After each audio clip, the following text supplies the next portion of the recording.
Okay. Magandang gabi po mga kapatid. Magandang gabi sa iyo, Professor Sian. Sa ating Pangulo ng kasama, Carlo, magandang gabi po. At sa lahat ng ating mga tagapanood, ngayon po ang programa ng Migrants Voice. At ito po ay sa wikang Pilipino ay tinig ng mga migrante. Ito po ang ating online program para sa ating migranteng Pilipino. Ngayon po ang ating focus ay tungkol sa mga kababaihang migrante at ito ay um, Women and Migration. Mapapanood po natin ang Migrants Voice tuwing dalawang beses sa isang buwan, alas 9 hanggang alas 10 ng gabi. So, sa atin pong pag-uusapan ngayon o tatalakayin ngayon ang ilang mahalagang katanungan. Bakit ba ang mga kababaihan ay lumilikas ng bayan o umaalis ng bansa? Ano-ano kaya ang mga dahilan? At maaari ba nating mapigilan ang paglikas? At marahil kayo po ay merong idadagdag tungkol dito o kaya ay share, pwede po ninyong i-share mamaya. O kung meron man kayong katanungan, pwede rin po. So sa una pong mapapanood po natin ang isang pag-share ng isang kababaihan tungkol sa kanyang karanasan at bakit siya umalis ng ating bansa. Pakinggan po natin at panoorin po natin ang video ni Annette.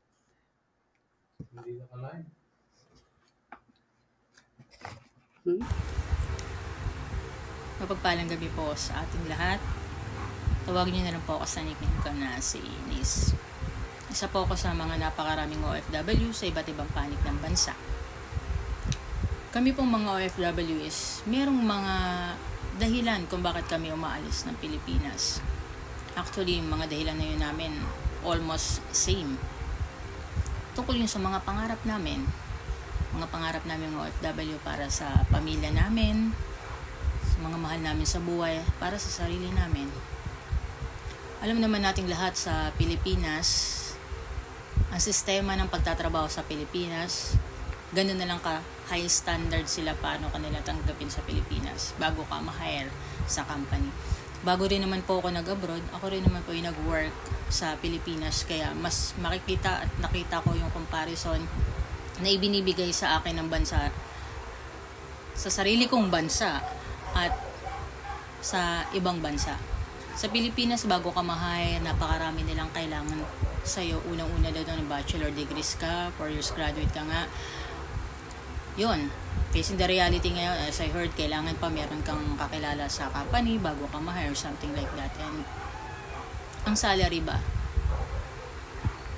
Magkano lang din naman? Magkano ba ang mga basic needs ngayon sa Pilipinas? Although may kanya-kanya naman kasi may kanya-kanya tayong pananaw. Siguro kami mga OFW, talagang yun ang mas nakikita namin, na mayroong mas opportunities kami sa abroad. Kaya kami habang nakapag-abroad kami, patuloy kaming pinipili namin ang pag-abroad. Kasi mas nakita namin doon na naando doon yung pagtupad pagkakaroon ng reality ng mga pangarap namin. Hindi lang para sa sarili namin, kundi para sa pamilya namin. Lalo na hindi na natin dapat iisipin ganyan is para ngayon lang, kundi syempre para sa future natin, na habang tumataas na rin naman ang lahat ng binigay sa Pilipinas. Kung mananatili lang tayo sa ganung bagay, so paano na lang, diba? So mas iniisip kasi most of the time na yung sa future, kasi alam naman din natin sa abroad, doon walang age limit doon. Hindi nila tinitingnan halos doon ang edad mo, kung naka-graduate ka man, kasi doon tinitingnan nila yung skills mo, kasi yun na naman ang reality, dahil yun naman ang binabayaran nila sa inyo, yung nagagawa mo sa company. Ang sweldo sa abroad, alis managerial na or supervisor na, i-compare yun sa Pilipinas. At least nandun ka sa abroad. Yun nga lang, alam naman nating lahat na habang malaki ang sweldo mo doon, ano ba ang mga nakasama doon? Sacrifice, diba? Sakripisyo ka talaga, kasi ilang taon ka mawawala sa pamilya mo, pero lagi mo nalang iisipin, para ba kanino to? Diba? Para din naman para sa kanila at para din sa future nyo. Diba? So hanggat nandiyan dyan yung opportunity, sabi nga, hindi lahat nabibigyan ng opportunities na makapag-abroad. So while God giving you the chances na makapag-abroad, so grab it. Diba? Pangalagaan mo yun at palaguin mo yun. Kasi at the same time, sino rin ba naman ang magre-rep nun? At the end of the day, tayo din naman. So, sabi nga, yun, karanasan naman namin bilang isang OFWs. Lahat tayo may pagod, diba? Yun nga lang ang mga nagtatrabaho sa Pilipinas, pag uwi mo sa bahay mo, sabi nga, nasa home ka. Diba? Nandoon yung comfort mo, ang family mo. Sa aming OFW, ano nga ba? Pag uwi namin sa bahay, kami pa lahat. So, parang sa cellphone, pag low-bat ka na, wala kang choice. Ikaw pa rin kilos para sa sarili mo. Pag may sakit ka, no choice. Ikaw pa rin kilos para sa sarili mo. Pero lagi mo pa rin bang hahawakan. I-inspire mo ang sarili mo. Para to sa pangarap ko, para to sa mga mahal ko. So, ganun diba? Palalakasin mo ang loob mo doon. Kasi siyempre kasabay noon, palaguin mo yung sarili mo spiritually. Hindi lang basta sa sarili mo. Kasi yung laban mo. Laban mo, kakampi mo lang ang Panginoon. Siya lang talaga din mga kasama mo, diba? Napakaraming mong mararanasan sa abroad, diba? Ano nga bang pangarap namin? Siyempre, magkaroon tayo ng maayos na buhay, lalo pagdating natin ng 60s. Matupad natin mga pangarap natin para sa mga natin sa buhay, diba? Yun lang po, ang maiksi ko or summary ko po na mai-share po sa inyong lahat. Marami po salamat at mapagpalang gabi po sa ating lahat.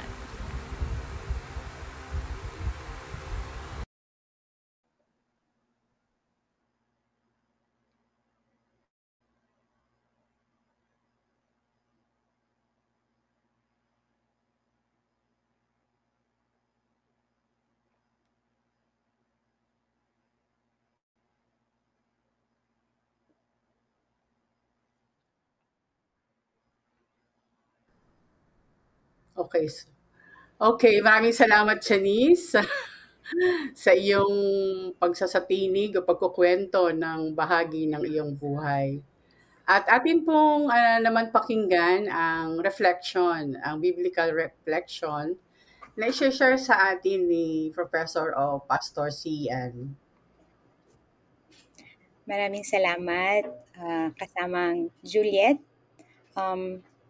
Hearing the short sharing of experience ni Janice ay talaga namang swak na swak, no? Yung ating biblical text na pag-uusapan ngayon. Mapagpalang gabi sa ating lahat mga kasama, isang napakalaking oportunidad at pribilehiyo para sa akin na maging bahagi uli sa programang ito, lalo tigit dahil ngayon tinatalakay natin ang usapin ng mga babaeng migrante.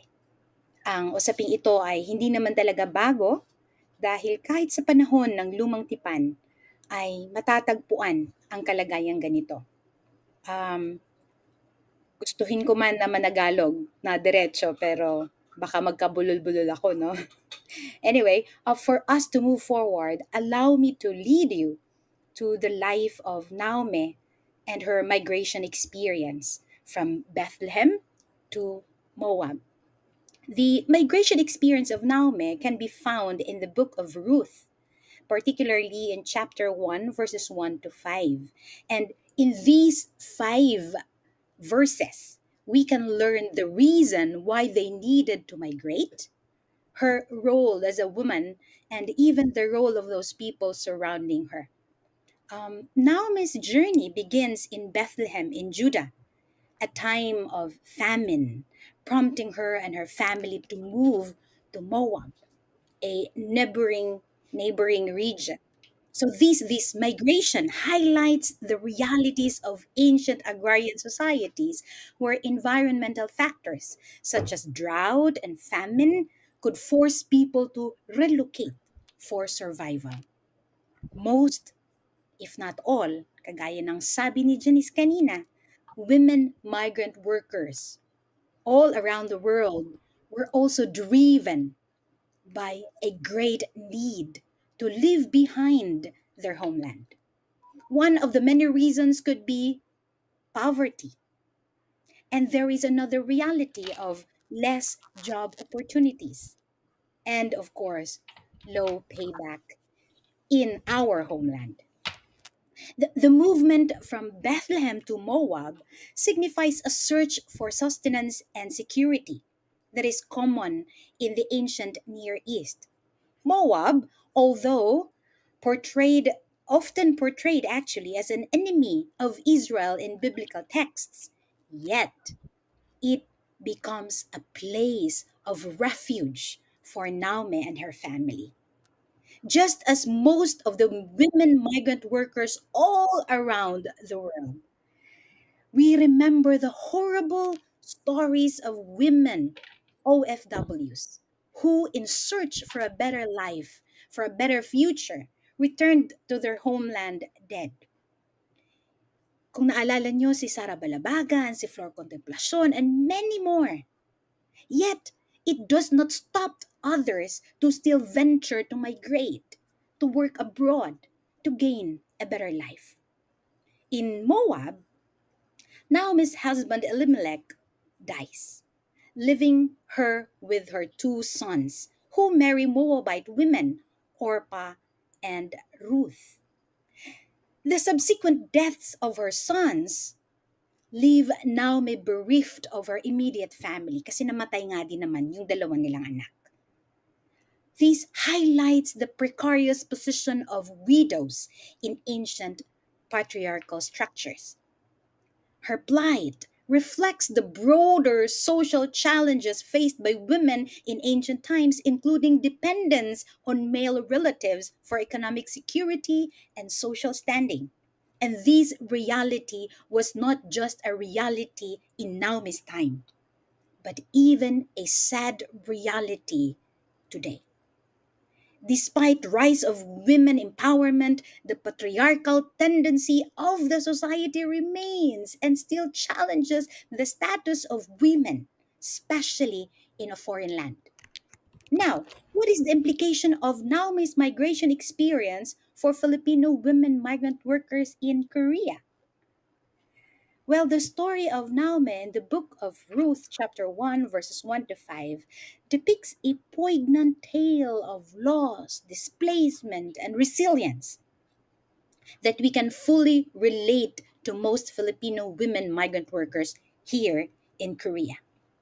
Both Naomi and the Filipino women's migration experiences highlight the challenges and uncertainties that come with living one's homeland in search for a better life.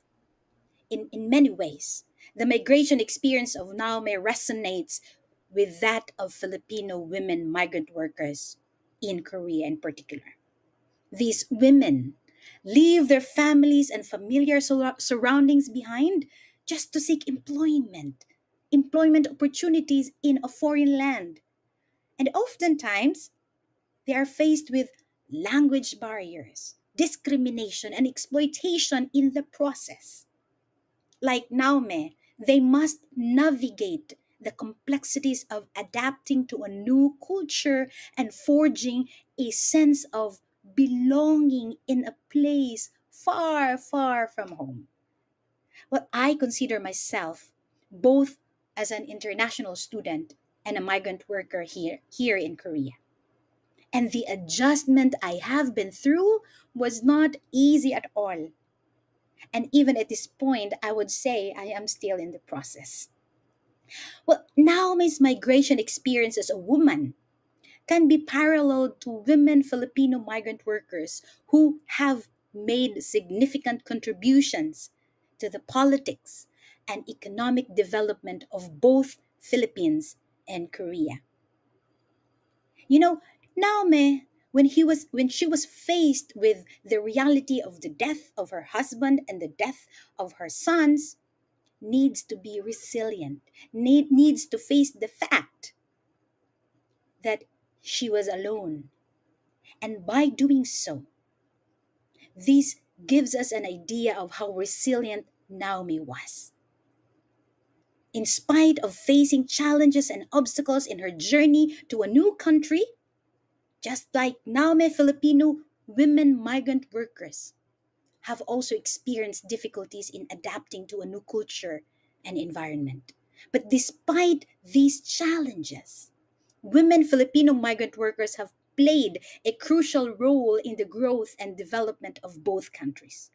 They have contributed their skills and expertise to various industries such as healthcare, construction, and manufacturing, helping to boost the economies of both nations.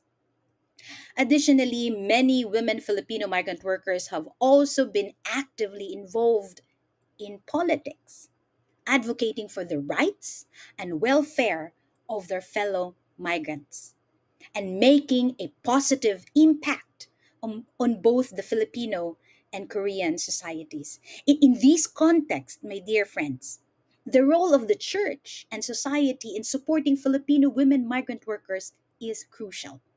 The church can provide a sense of community, spiritual guidance, and emotional support to help these women cope with the challenges of migration and integration. Society, on the other hand, must work towards creating a more inclusive, equitable environment for migrant workers, hopefully, ensuring their rights and dignity are upheld. Overall, the experience of Naume and Filipino migrant workers highlight the resilience, determination, and valuable contributions of migrants, particularly women, in shaping the social, political, and economic landscapes of their host countries. As we reflect on Naume's migration experience and its relevance to Filipino women migrant workers here in Korea, let us be reminded of the importance of compassion, solidarity, and advocacy in addressing the plight of migrant workers. I hope and pray that we will continue to strive to create a more just and welcoming society where all individuals, regardless of their background or status, are treated with dignity and respect. And I hope this kind of things will also be experienced by women and men alike in our own country. For now, I would like to say congratulations and kudos to all the women migrant workers because you have been here striving and sacrificing a lot. And I hope you will continue to remember that in your plight, you are not alone. Know your rights. The people, the institution, and organizations that can aid you and journey with you in your plight. You can do great things. Yes, we can, alongside men. We have to celebrate our resiliency as a woman. Do not allow yourself to be treated as inferior simply because you are a woman. Together, let us build a community who looks for one another and journey towards God's real shalom. Amen. So maraming salamat, Pastora, sa iyong napakagandang reflection. So dito po sa dalawang kwento, yung isa ay recent na kwento, no, sa ngayon na kalagayan at sitwasyon ng paglikas ng isang babae katulad ni Annette. Ang isa naman ay ang kwento mula sa Lumang Tipan o sa Biblia. So ibig sabihin pala ang paglikas o migration ay noon pa, no? Meron ng mga paglikas na nagaganap. So makikita natin na ang dahilan ng mga paglikas hindi lamang ng babae, minsan kasama pa ang pamilya nito. So nakatala na ang kahirapan o yung kagutuman sa panahon ni Naomi sa Biblia, yun ang nagtulak at nagbunsod sa kanila kung bakit sila umalis mismo ng kanilang sariling bayan. At sa karanasan ni Naomi ay makikita natin, no, na ang kahirapan ng paglayo sa sariling bayan, namatay pa ang asawa niya, namatay ang mga anak niya. So ito yung mga sacrifices na nagaganap sa panahon ng paglikas, yung mga karanasan na hindi mo pipigilan, no? Kaya nga sabi sa Biblia, gusto na ni Naomi, palitan na yung pangalan niya, di ba, Pastor? Maging Mara na. mapait, no? Mapait na karanasan. So, pagkukumparahin natin, ang mga dahilan, bakit ba lumilikas o umaalis ng bayan? Una, ay nabanggit doon yung kawalan ng hanap buhay o yung mahirap na buhay at ang itanging paraan ay umalis ng sariling bayan. Kung may hanap buhay man sa Pilipinas, masasabi nating hindi sasapat. Lalo na kapag ka ang pamilya o may mga pinag-aaral, kahit ito pa ay sa public school. Ngayon po, nabasa natin, no, may pagtaas ng 35 pesos ba o 30 pesos. Gano'n na lang yon, kulang pa nga sa pambili ng bigas. So pangalawa, meron ding mga umaalis na mga kabataan o tinatawag nating young adult o malakabataan, sila'y lumalabas ng bayan para maging scholar o mag-aral sa ibang bansa. Pero kahit sila ay scholar doon sa bansa, katulad dito sa Korea, kulang ang kanilang allowance. So kailangan pa nilang magtrabaho at mag-arubaite. Yung susunod na dahilan, isa sa mga dahilan kung bakit dumadami, tumataas ang bilang, higit pa sa 6,000 kada araw ang umaalis ng Pinas, ay isa dito ay yung political repression o yung um, marahas na panunupil sa mga taong naghahangad ng pagbabago. Very, very critical to the government. No? Yung sila, pagka-critical sila yung sinasampahan ng mga gawa-gawang kaso. Sila na yung nagsasabi ng totoo sa totoong kalagayan ng Pinas, pero sila yung pinatatahimik. Kaya isa sa paraan, bagamat na masakit sa kanilang kalooban, aalis sila ng bansa. No? At ang isa sa matindi ngayon ay yung dahil sa gera. Ang gera, maraming gera hindi sa Pilipinas, tuloy-tuloy ang gera, no, ng mga NPA at ng mga sundalo sa iba't ibang panig ng ating bansa. Ganoon din naman sa ibang bayan, no, malaki ang maraming mga labanan na nangyayari, kaya tumataas pa rin ang bilang ng mga refugee. So sinasabi natin, ilan lamang ito sa binanggit na malalim, maigting na paraan na dahilan kung bakit talaga sila napipilitan. Ngayon ang tanong, mapipigilan ba natin ang paglikas? O mababago ba natin ang pagkakataon na hindi umalis ng bayan? So maaari niyo pong sagutin yan. Maaari niyo sabihin, oo, pwede pong hindi na umalis. O kaya yung iba naman sabi, kaya naman umalis yung mga yan, gusto niya nang magkaroon ng maraming pera. No, binanggit naman natin ang maiigting na dahilan, ang pag-alis, no? Actually, sinasabi dito na yung migration, sabi ng isang manunulat, this is a typical movement. No, typical na pag-alis mo sa bansa mo o sa bayan mo papunta sa isang lugar na may oportunidad. Kaya lang kapag ka tumataas ang bilang at kapag ka libo-libo na ang umaalis ng sariling bayan, something is wrong with your country. Meron talagang mali na kailangang makita natin. So choices nga. Kaya lang ano yung nagtulak sa'yo, bakit ka lumabas? Kasi ang paglabas, isa sa pinakamahirap at mabigat na sa damdamin. Biruin mo, malayo ka sa pamilya mo, iba ang lugar na kung saan nagtatrabaho ka, o iba rin ang mga salita.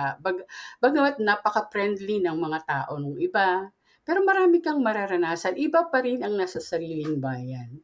So, dahil dito, no, yung kababaihan ang unang-unang naaapektuhan. Kasi kapag ka ang babae o ang isang asawang babae ay nagtatrabaho sa bukid, ang asawa niya ay magbubukid, katulong yan ng kanyang asawa. No? At libre yon. Kaya karamihan, mapapansin natin, karamihan sa mga umaalis ng ating bansa, karamihan sila ay galing sa mga rural churches, sa mga rural places. Kasi sila yung banat na nagtatrabaho sa bukid, kaya lang ang trabaho nila sa bukid o sa kanilang lugar, bonus. Pero kapag umalis sila ng bayan, no, bawal punta ng Hong Kong, Korea, yung kanilang ginagampanan sa ekonomiya ay nagdadagdag panggasto sa kanilang pamilya. Hindi lang yon, dagdag din para sa ekonomiya ng bayan na nagpadala sa kanya kung Pinas man 'to. At dagdag din sa ekonomiya ng bansang tumanggap sa kanya. Dapat nakikita natin yon, yung malaking ambag niya sa ekonomiya. At ang sakripisyong ito ay hindi lamang sa ekonomiya, sa sosyo-kultura, at marami tayong mga kababaihan ang nag-ambag ng kanyang sarili para sa ikauunlad ng industriya, ekonomiya, politika, at maging sa ekonomiya ng ating pamilya, maging sa relihiyon. So, mahalagang kinikilala rin nawa ng mga bansang tumatanggap na ang mga babae, bagamat ang kanilang papel, no, na palaging nasa likod, no, hindi masyadong binibigyan ng pansin, pero napakahalaga at mataas ang bilang ng mga kababaihan na lumilikas, no, kada araw at kada buwan. So, yun po yung mahalagang makita natin, na ang paglikas ng kababaihan, hindi siya napakadali, ano, 'di ba, Pastora? Hindi siya madali sa damdamin ng isang ina na umalis ka, iwan mo ang, kung may asawa ka, asawa mo, mabigat sa kalooban, lalo na naiwan mo rin ang iyong anak. 'Di ba? Ah, at yun yung isang mahalagang makita natin, yung psychological impact, hindi lamang doon sa ina na umalis, kundi doon sa mga anak, no? So, itong migration, itong paglikas, mapipigilan ba siya? Hindi, sa aking pananaw, hindi siya mapipigilan as long as hindi nagbabago ang kalagayan, pang-ekonomiya o pangkalahatan ng isang bansa. Habang ang sistema ng ating Pilipinas ay palala ng palala, hindi siya mapipigilan. Lalo ito ang mag-uudyok para ang mga tao ay lumabas sa sariling niyang bansa. So, meron ka pa bang idadagdag, Pastor, Prof? Bago natin ilipat ang ating mga microphone kay kasamang Carlo. Dagdag lang siguro, no, yung aside from the sacrifices that the Filipino migrant workers or women migrant workers as a whole, leaving behind their family, ano kasi, naging cliche man siya, pero totoo na ang mga ina o ang mga babae ang ilaw ng tahanan. And the moment that they left behind their family, talagang may mga magaganda, may mga iilan, no, na maganda ang epekto nito, pero most of the time, hindi talaga. Kasi nga, siguro minsan, hindi ganun, kumbaga, hindi naman sa pag-aano sa mga lalaki, pero there are men who cannot actually uphold the family on their own, especially if they are left with children. Yeah, at yun ang isa sa mga kontribusyon ng mga babae. Sabi nga ng isa sa mga nagkomento dito, women truly hold up half the sky. And which is true. I would like to agree with this person na nagkomento dito. Kasi ang babae, no? Ang babae talaga malaking papel, lalo't higit doon sa sitwasyon ng isang pamilya. Tapos doon sa mga anak, may mga magaganda at hindi rin magagandang dulot ito. I've been serving the church in the Philippines for quite a while already, and meron talaga tayong mga nakikita na mga sad realities din doon sa mga naiiwang mga anak, no, na mga babaeng migrante. Yan. Siguro maganda ring makita ng mga kababaihan na ang sakripisyo nyo ay kinikilala, at tayong lahat na nasa ibang bansa ay biktima ng kalagayan sa ating bayan. So bilang mga biktima, ay hindi tayo magpapaka-biktima sa ibang bansa. Ibig sabihin, Kung may mga ilang pagbabago o nangyari sa pamilya natin back sa Pinas, hindi hindi hindi hindi sa atin ang sisi, kundi ano ba yung kondisyon, 'no? Ano ba yung kondisyon kung bakit ka napilitan na lumapas. So mahalaga kasing mai-tap mo bilang babae ang iyong sarili, mai-affirm mo sa sarili mo, itong ginagawa kong sakripisyo para sa aking mga anak at pamilya, ito'y malaking bahagi at ambag sa buong lipunan, no? So yun yung sigurong mai-imply o maitatak natin sa ating mga kaisipan. At alam naman natin ng ating society, no, kadalasan ang biniblame yung mga babae. O kaya nagloko yung asawa mo kasi umalis ka. Kaya nagloko yung anak mo kasi umalis ka. No. Merong nangyari doon sa Pilipinas na labas sa iyong mga beyond your control, no? Beyond your control. So, siguro yung ilabang aspeto kasi medyo komplikado rin talaga yung migration at saka yung papel ng mga babae. Pero pahapyaw pa lang po muna 'to. Palalalimin pa natin 'yan pagdating sa mga dating ng iba pang mga pagkakataon. So, meron ka ba pastor na nababasang mga tanong diyan bago tayo pumunta kay kasamang Carlo? Kasi hindi ko makita. Wala naman. Most of them, affirmation. Okay. Na may mga Oo, affirmation, sige. sabi, babae ka, hindi babae lang. Okay, okay. Salamat Pero po. although sad reality, may mga nababasa ako dito sa mga ads, no, ads of employment. Malaki talaga ang agwat ng pay sa mga lalaki sa babae. Hindi ko Oo, tama. maintindihan 'yun. Hindi ko maintindihan Hindi 'yun. ko actually, yun yung isang malungkot na realidad, no? Kahit dito o sa iba pang mga lugar. Kahit sa atin naman, sa ating bayan, no? Malaki ang agwat. At yung pagkilala, medyo palaging nahuhuli tayo. Kahit na sa hindi, medyo may mga babaeng mas mahuhusay. Kaya lang, ang pagkilala ng bayan o ng lipunan ay hindi ganun, no? Hindi ganun kabukas at hindi ganun ka-progresibo kumbaga. So yun yung mga mahalagang i-assert natin, no? Bilang mga babae. Ano pa ba? Meron pa ba? Meron nagsabi dito, Meron equal ding ano worth, dito, equal pay. Ha? may sumagot doon sa pwede ba nating mapigilan ang migration. I think sagot ito doon sa tanong mo kanina, Pastor. Kasi sabi Mm-mm. niya, yes po. Tapos, Mhm. maybe the reason why nagsabi siyang yes po, as long as there is pambansang industrialisasyon at tunay na reforma sa lupa.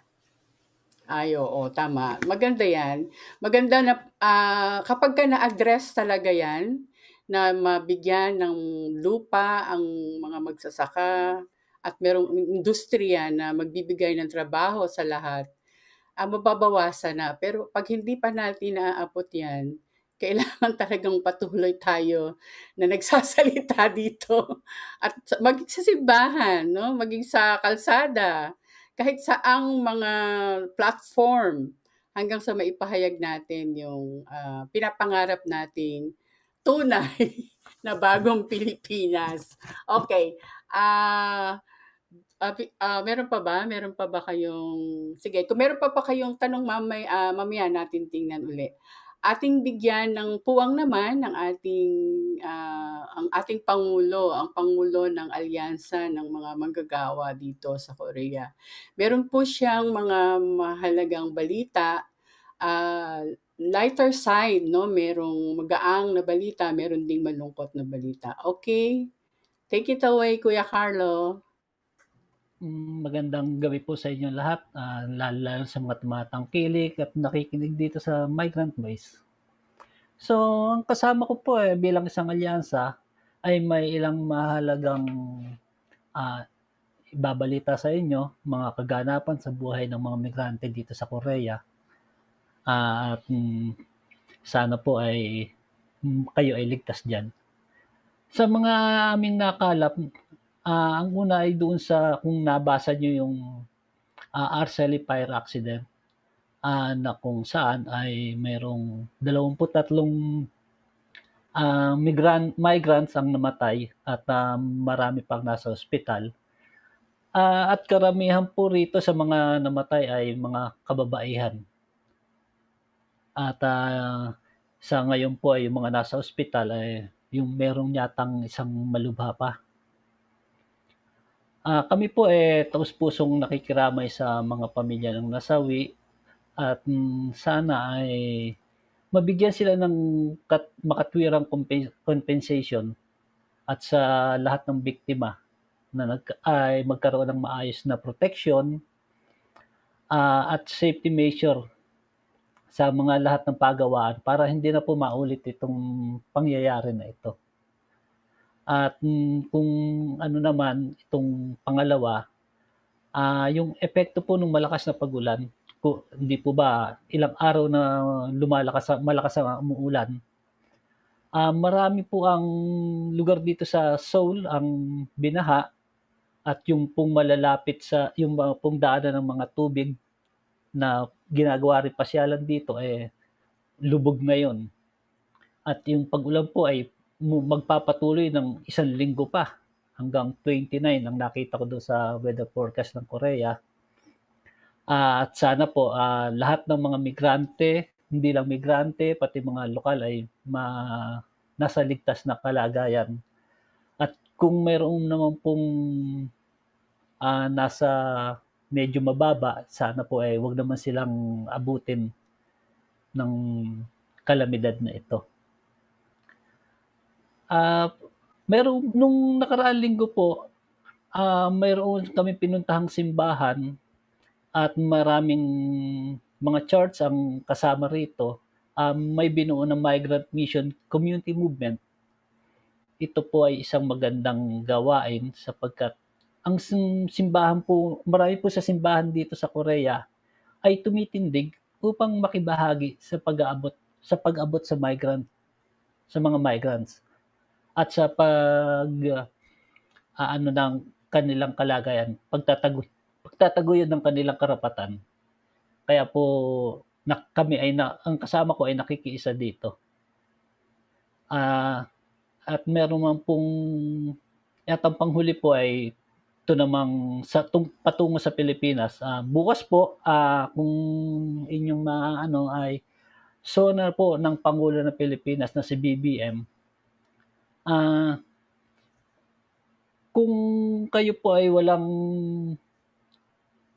mga ginagawa, pwede kayong manood para malaman nyo kung totoo ba o hindi ang kanyang mga sasabihin.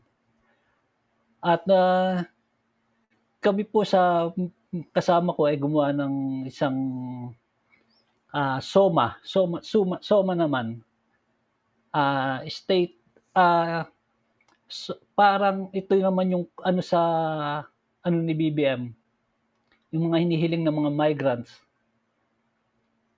para maproteksyonan yung kanilang karapatan. Yun lamang po at maraming salamat sa inyo.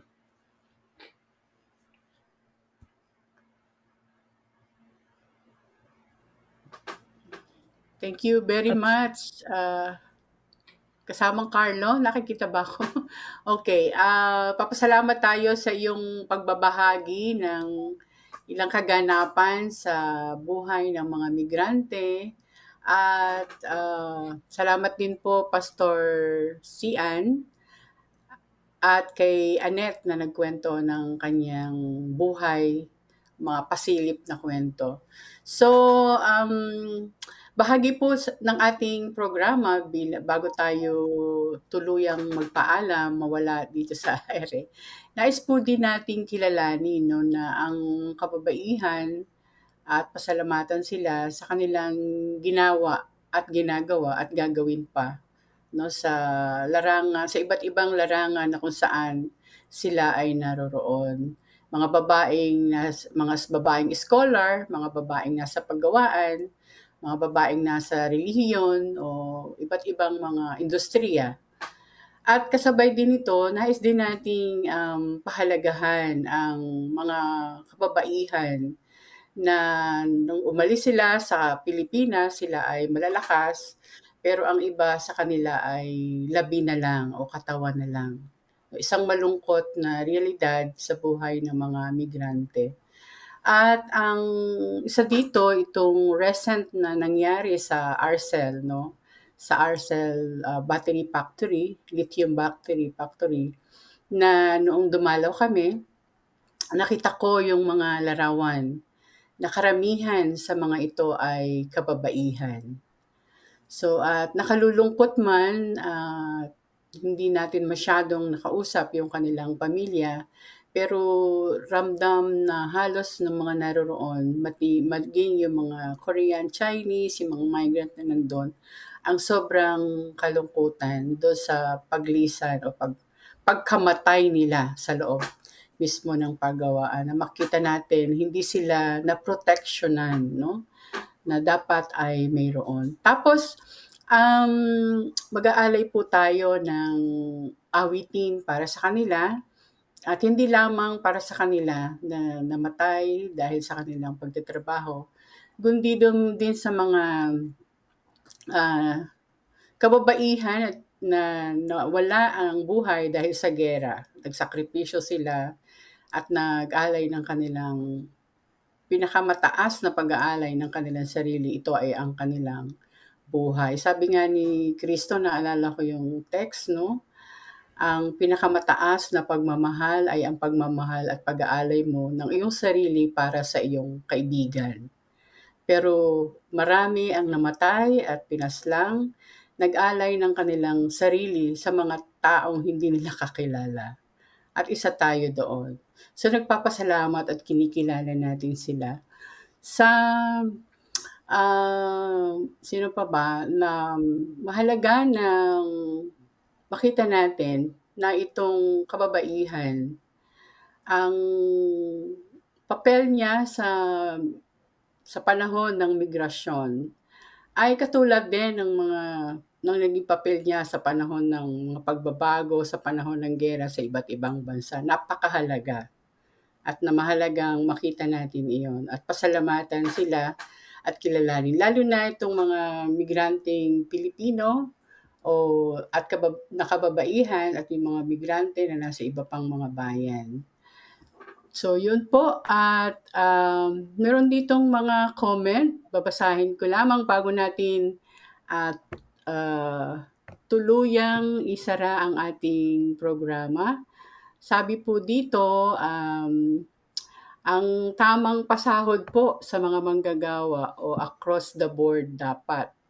Galing kay Lear Jazz. Ang kay Annette naman, I think the first thing the country needs to do is revise the banking system, then the taxation system.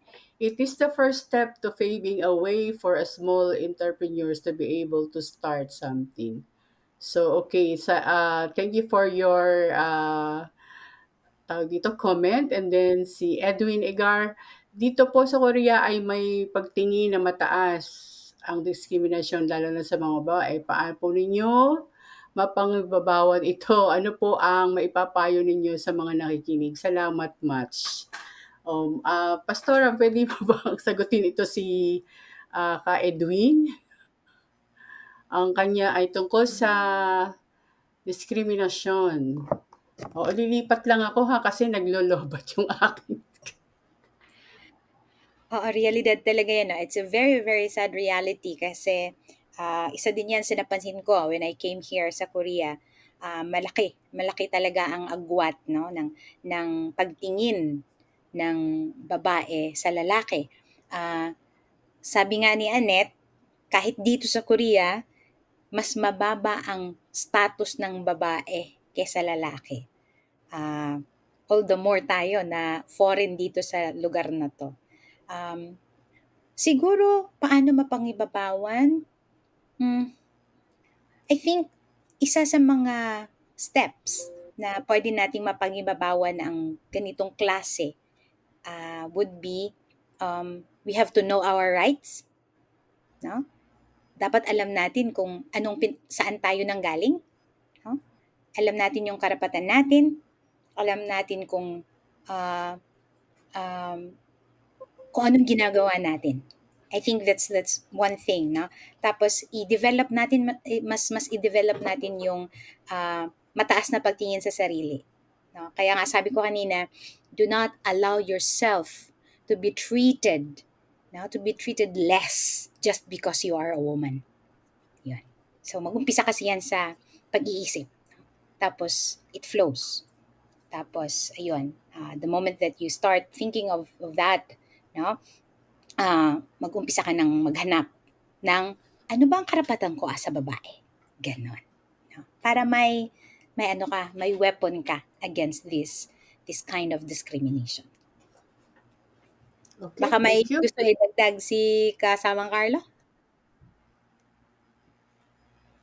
Dito po sa Korea, talaga pong sa karanasan, mas mababa ang tingin ng mga Korean sa mga babae. Katunayan, unang-una sa sweldo, mas malaki ang pareho ng oras ng trabaho, pero ang sweldo ng babae ay mas mababa kaysa doon sa lalaki. At sa pakikipag-usap naman, pagka yung sa lalaki maluwa, maski galit ang amo, malumanay siyang nagsasalita pa rin sa lalaki. Pero pagka babae yung kausap niya, medyo nagtataas ng boses. Siguro mapapangibabawan lang itong mga kababaihan kung titindig sila at ipagtatanggol nila yung kanilang karapatan. Kasi kung magsasawalang kibo sila, patuloy at patuloy pa rin po ito nilang gagawin. At hindi sila makakaigpaw doon sa ganong kalagayan. Kaya ang ano ko lang siguro dito ay manindigan para sa kanilang karapatan at kagalingan. Yun lang ang masasabi ko dito sa ano ni Edwin Rabino Egar. Okay. So, yun, bibigyan mo kami ng idea ano is next na pag-uusapan. Maraming salamat po sa lahat ng nanood at nag-participate, nagpadala ng kanilang mga comments. Thank you very much sa inyong lahat. At bilang pagpupugay, ito po yung pinaka-closing na kanta natin ay itong awitin. Okay? Bro? Hindi. So, bago po yung ganun ba? Okay, sige. Meron pa tayong, okay. Sa next time. Okay, mga kapatid, Pastor C and Carlo, pwede na po tayong magbigay ng ating huling mga pananalita.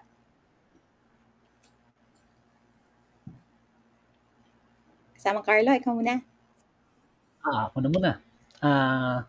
Para po sa mga kababaihan, mabuhay po kayo at tulad nga ng sabi ko kanina, tumindig po tayo sa ating karapatan at kagalingan para po maipawa natin yung nila sa mga kababaihan. At makakaasa po kayo na ang kasama ko ay patuloy na maninindigan para sa inyo. Salamat po. Ayun. Para naman sa akin, handugan ko kayo ng isang awitin. Okay, sige, maganda. Sasabayan natin itong siguro familiar, no? Itong kantang Babaylan. Kasi napaka-swak talaga siya para sa mga kababaihan eh.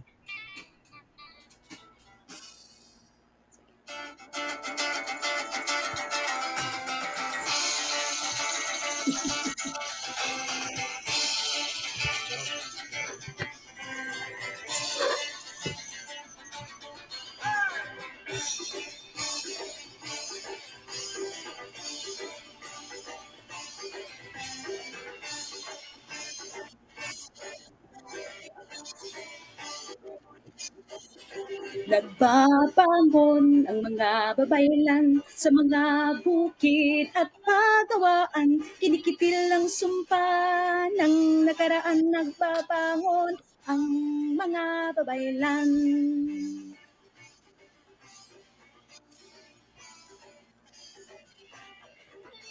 Ulit na kayong pinatay, kahit tagal nyo na nalay sa hukay, ngunit sa pakikidigma ng bayan, muling nagbabangon ng mga babaylan.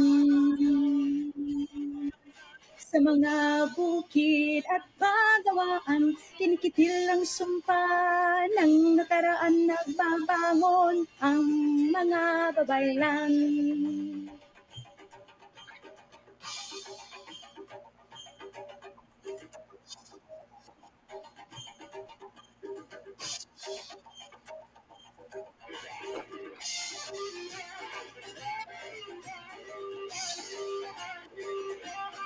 Sana ang liriko ng awiting ito ay patuloy na magbibigay lakas sa lahat ng mga kababaihang migrante. Bangon ang mga babaylan sa mga bukid at pagawaan, kinikitil ang sumpa ng nakaraan, nagbabangon ang mga babaylan.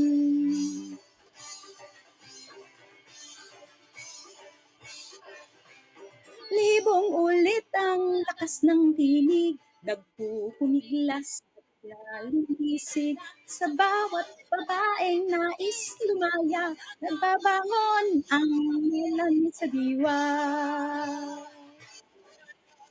Mga bukid at pagawaan, kinikitil ang sumpa ng nakaraan, nagbabangon ang mga babaylan.